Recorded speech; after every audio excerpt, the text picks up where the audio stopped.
Hey, how's it going? Nick Digilio here, and how you doing? Hey, we are exactly 2 weeks away from the premiere of my new podcast, the Nick D Podcast, on the Radio Misfits network, the Radio Misfits Podcast Network. Check out radiomisfits.com, and it'll be twice a week. It'll post every Tuesday and Friday. And it'll be the Nick D podcast with all kinds of cool guests. Many of the regular guests that we used to have on my WGN show. We'll talk about movies, and we'll do. My dad will call in and tell a joke, like the old days when my dad would call in and tell a joke. We'll do that every Tuesday on the podcast. My dad will call in and tell a joke. Esmeralda Leon will join me every show to chat, play some games, have some stuff, and we'll have some really cool guests. My first guest on the first podcast will be Rich Coes, the one and only Svengoolie. So that'll be my first guest, and we'll have my movie reviewer guys, Eric Childress and Steve Procopi are going to join me. Our first segment that we do will be the best and worst movies of 2021. And we'll have a lot of guests. We'll have Dan Feinberg from The Hollywood Reporter. He'll join us, every other week to talk TV, as he did on my show. We'll talk about TV with him.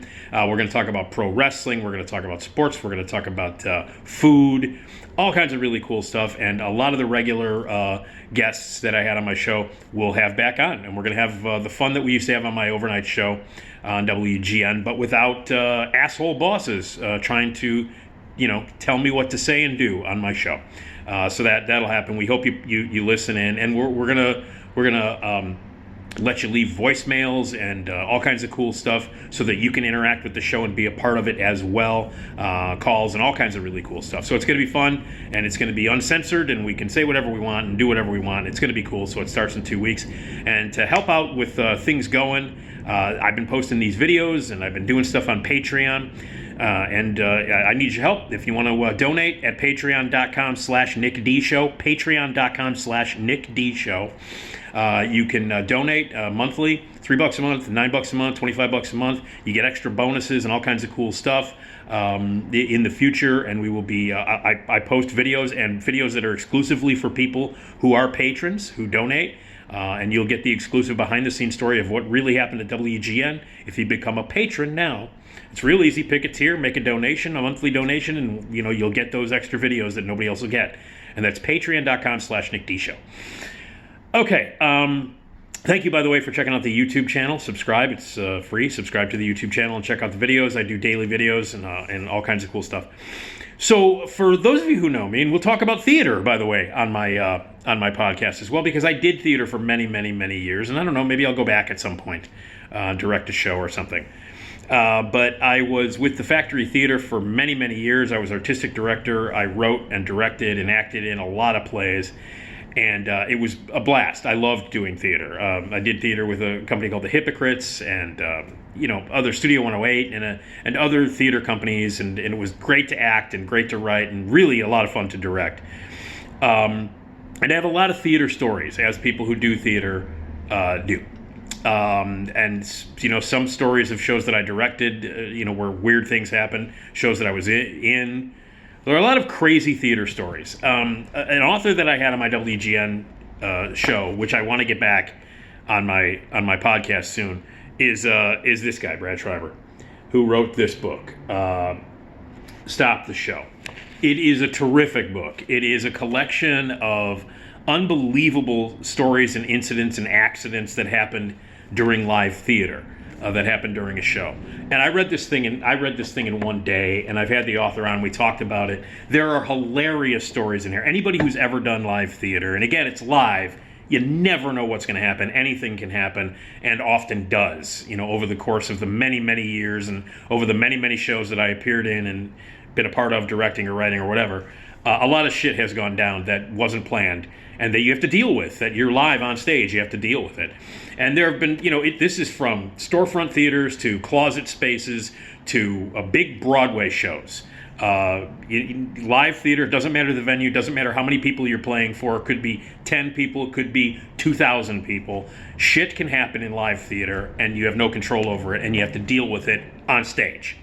And it's always really interesting. Sometimes it's really horrifying. Sometimes it's hilarious. And that's what this book is about.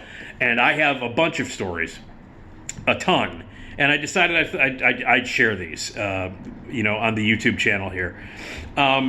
So the first one I'm going to share, and I have a ton of them. I don't know why this is the first one that I wanted to share. I co-wrote and I directed and I appeared in this show called Win, Place, or Show. It was a sequel to this play called Alive, which was a very successful play that my friend Mike Meredith and I wrote together. We directed it together, and we were in together with 4 other guys. And it was a very successful show. It was about 6 guys in their mid to late 20s, Gen X guys, hanging out in an apartment, and just talking about stuff. And it was loaded with all kinds of pop culture references and dick jokes and all kinds of shit. And it was a personal show. It was basically autobiographical to me. It was about me and my 5 closest friends and what we used to do and hang out, the shit that we used to talk about, things that we did and all that stuff. And it struck a chord and it ran for 3 years and we were going to make a movie out of it. That never happened.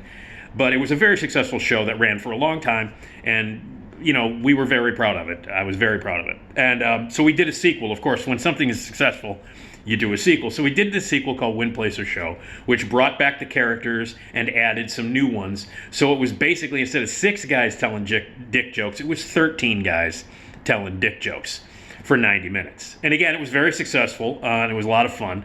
And we really fucked around a lot during that show. They're both Alive and Win, Place, or Show were shows where we, I allowed the actors to stick to the script and still have room to fuck around. So every night we would improvise a bunch of shit, throw in a line here or a line there, or change things here, just to keep it interesting. And if we had a lot of repeat visitors on those shows, like a lot of people would come back and see Alive a lot, and so we would kind of change it up a little bit for those people, but we would still stick to what the story was and all that stuff. But there was a lot of freedom to fuck around. And we did. Oh boy, did we, especially in Win, Place, or Show. Win, Place, or Show was the original 6 characters from Alive, or 5, and then some new characters, and it all takes place at Arlington, at the racetrack. And it was just a day of a bunch of guys betting on horses at Arlington, telling stories and dick jokes and doing stupid stuff and getting into fights and drinking and drinking and drinking and drinking. And it was essentially just, like I said, 90 minutes of a bunch of guys on stage telling dick jokes.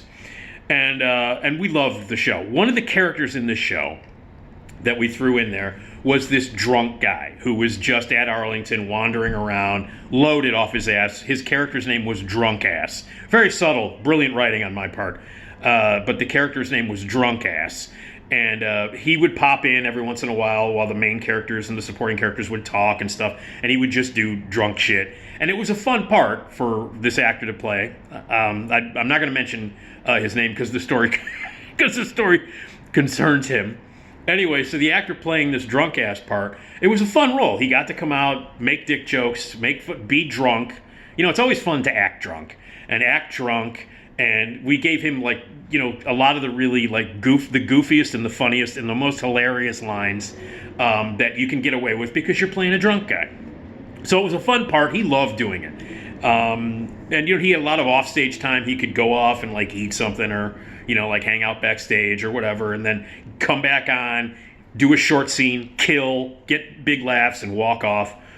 Play drunk and all that stuff. And in the end, he's like the triumphant. He's the big winner at the end because he spends a lot of the play going through the tickets. If you've ever gone to a racetrack, people throw their losing tickets on the on the floor. They just throw them on the ground, and you'll see people who are desperate for money, who are desperate for a winning ticket. They'll pick up people's old tickets, thinking that they threw out a winner.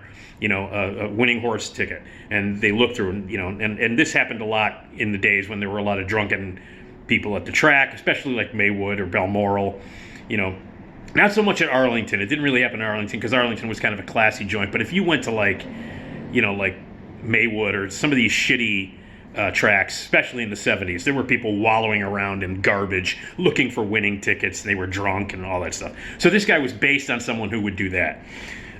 So anyway, one night we're doing the show and we're having fun. We're all out there, and it was a fun show to do. I mean, really, just a fun show to do. And so we would get great laughs, and the audiences were always a lot of fun. And we fuck around on stage. It was ridiculous. It was just fun. It shouldn't have. It's one of those theater experiences that shouldn't have been that fun. And it was one of those because of the nature of the Factory Theater, the company that I was a part of for a very long time. The Factory Theater, all original works, no established plays, no adaptations of anything. It was all original works that were written by the people at the Factory Theater, the ensemble. And so because it was original, and the people who wrote it were usually in it, or at least part of it, you had a lot of freedom to fuck around. I mean, you could improvise, and that's where we all came from. We all came from Second City and all that kind of stuff. So we were all able to improvise and throw jokes in and try to make each other laugh and all kinds of stuff. So it was structured, but it was loose, and that was what made it so much fun. So anyway, we're having a really fun show one night, and the guy who played Drunk Ass was particularly getting laughs. Like, he would come out and people were roaring at his shit. Just roaring. And so, you know, he'd come out and for his appearance, like he'd walk out and people would bust out laughing, which was not a normal thing. You know, he would usually walk out and be drunk, and it would take one or two jokes or one or two lines of dialogue, or at least a setup and a joke, for him to get his first laugh. And he always got good laughs, and it was always funny. But this night in particular, he would walk out on stage and people would just bust out laughing. And we were the rest of us on stage with him were kind of like, man, why? This is really strange. I mean, he's killing tonight. Drunk Ass is killing tonight. Wow, they're loving everything he's doing. They're loving every move he makes. They're loving every line that he says, and every entrance he's getting a laugh. This is fucking amazing. So what we realized about during his third scene, some of us were out there and some guys were backstage waiting for their next entrances. And I noticed this, and another two actors that we were out there with Drunk Ass, and we noticed that we weren't aware of this. Of course, he was dressed in rags. He had like a shitty jacket on. He played like a homeless drunk guy. And he had torn up pants, and his shirt was kind of torn up and stuff. And so what we noticed, and he was getting these massive laughs, but we noticed was that there was a tear in the crotch of his pants, like a big rip in the crotch of his pants. And I guess the actor, I guess, he wasn't wearing underwear at that time. So his nut was hanging out of the bottom of his pants. So his testicle, his nut, is like hanging out of the bottom of his pants. And this is why he's been getting all these laughs. And we didn't know whether he did it on purpose or whether he knew about it, or it seemed like he didn't know about it. He did not, you know, it seemed at the time when we were on stage with him in the moment when his ball was hanging out of his fucking torn pants, he wasn't aware of it. He was just there, and there's his nut hanging out for the entire audience to see. And he's getting huge laughs because his nut is hanging out of the bottom of his pants. And so we're all like, we noticed that. And we run backstage to the actors who are coming out, and we're like, hey, and I'm not going to say his name, but hey, Drunk Ass's balls are hanging out. And they're like, what? They're like, yeah, that's why. We're like, yeah, that's why he's getting all the laughs. His fucking nut is hanging out of his pants. Go look. So everybody who would ever have any other scenes with him, they were all run out, and the first thing they would do was look down, and there's his nut hanging out, and they would bust out laughing, and they make jokes at it. And then it got to the point where we realized, in fact, the actor did not know that his testicle was hanging out in front of the audience. He didn't know it because we were starting to make ball jokes and testicle jokes and stuff. Nothing. Didn't know it. He would walk off stage, come back on, nut hanging out, no clue. And so this is just like, we can't keep a straight face, and we can't stop looking at his ball. Like we're supposed to have a conversation with him, or at least slough. Hey, okay, Drunk Ass, you're fantastic. Yeah, and whatever encounters that we had with the Drunk Ass character, all we could do was just, instead of looking at him, we would go and just like look right at his balls with the one nut hanging. And and I'll never forget it. It was hilarious. And so we do the show, and he gets again, he's the big triumphant winner at the end of the play. And so we take our bows, and there's 13 of us on stage. We do our bows, and everything is great. And we do our curtain call. Place is going crazy. Big full house. Place is great. We do our post-show at the Factory Theater. We do a post-show announcement plugging the next show and telling people to leave, some money in the donation pig outside. It's storefront theater. Nobody made any fucking money. And so we would do those announcements and say, hey, stick around for the late show if there was a late show and all that other shit. And then we would go downstairs regularly at the Factory Theater when we were located on Loyola and Rogers Park. The green room, the dressing room was down in the basement. And so we would go downstairs, and then we would all, like get dressed back into our street clothes, and all the guys would be down there, and we would change in from our costumes. We got down there, and the actor who was playing drunk ass, we get down there, and we're like, "Hey man, you fucking killed tonight." He's like, "Yeah, that was amazing." And I'm like, "Well, you know why?" But he's like, "What are you talking about?" I said, "Look down." And he looked down, and he saw the hole, but his nut wasn't hanging out. And then he kind of pushed his pants, and his ball popped out, and he went, "No, are you fucking kidding me?" Like, no, your nut was hanging out during the whole show, and that's why you got all the laughs. And he's like, "Oh, you gotta be fucking kidding me." And he was so depressed because he thought, "Man, I killed. Oh my God, did I kill?" He was so excited about it. He was talking about it right after the show. "Man, oh my God, I killed. Every entrance got a laugh. Every joke. Oh my God." Because sometimes it's rough. Sometimes an audience doesn't respond the way you want them to respond. You don't get the laughs that you think you're going to get. Some audiences are dead and they don't laugh, and we call them jag-offs. And if we have an audience that's dead, that's not laughing, we go as quickly through the show as possible. It's like, fuck you guys. Instead of an hour and a half, you're going to get 70 minutes tonight because you're not laughing. But anyway, we'd have to hold for laughs because his nut was hanging out. But he thought they were holding for laughs because he was so fucking funny.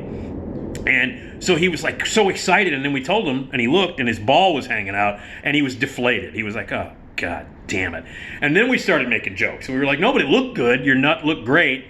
And it was, we would say stuff like it was glistening in the stage lights. Your nut was nice, and your scrotum was very shiny and glistening, and everybody loved looking at your shiny, glistening scrotum. But that's why he was getting all the laughs, and he had no idea. So there was always a house manager working at the Factory Theater, and different members of the ensemble would work that. House manager would work the box office as people came in, take the tickets and take their money and seat them, make sure everything was fine, make sure the lobby was all cleared out when the show started, close the curtains, turn off the lobby lights and everything. So the house manager would take the money and then count the money afterwards. So that was your job, and you would be there through the whole show. So you would stand in the back of the house, you would do the box office, turn off the lights, do all that stuff, have your box office receipts and all that stuff, get all that stuff done, and you would stay and watch the show. You would be there, as one of your jobs was to stay there, to keep an eye on the lobby, to make sure nobody came in. And that night, the house manager, who had to stay through the entire show, was Drunk Ass's wife, who was also an actress at the Factory Theater. And so she was the house manager that night. So she obviously saw that her husband's ball was hanging out of his pants while she was standing in the back of the house watching the show. And she, of course, was kind of leading the laughter. So she was laughing at everything that he did. So she knew about it as the house manager. And one of the other duties of the house manager was to come downstairs, after they had finished with everything and after the audience had left, come downstairs, take the money that was in the box and put it in a safe or someplace. And so she came down to do that. And this was after we had already told him that his nut was hanging out. And she came down and he says to her, "Did you know that my testicle was hanging out during the show?" And his wife, who was putting the box office receipts and the money away, she's like, "Yeah, honey, I saw it." And so he's like, "Oh my God, I'm so embarrassed. It's just so ridiculous. I can't believe my balls were hanging out." And this was the capper. We were all laughing about it, having a great time. She laughed. She made fun of him because his ball was hanging out and all that stuff. And then he felt really genuinely bad about it. He really was like, "Oh, that sucks." And so she's like, "Oh, honey." And she came up and hugged him. And we were like, "Oh, that's really nice." He's comforting him. She's comforting him. And she's like, "Oh, it's okay, honey. Don't worry about it. You're funny anyway. Don't worry about it. This is a funny part. You're good in it." She was reassuring him that, in fact, when his nut is not hanging out, he's still very funny in the show. So she's hugging him and all that stuff. And then she's like, "Yay." And she kisses him. And we're all like, "Oh, that's great." And she goes, "And by the way, they taste a lot better than they look." She turned around, walked out. Boom. That was it. It was all, we fucking fell on the floor laughing. Yep, they taste better than they look. She turned around, went back upstairs, and that was it. So this book, Stop the Show, is really a lot of fun. I have a ton more theater stories, but I wanted to tell the story of this actor's testicle hanging out and his wife just capping off the night by saying they taste better than they look. So more theater stories will be coming up. I don't know. I just wanted to share that shit with you today, and all kinds of other stuff. So more videos coming up on the YouTube channel, and give what you can at patreon.com/NickDShow. All right, thanks.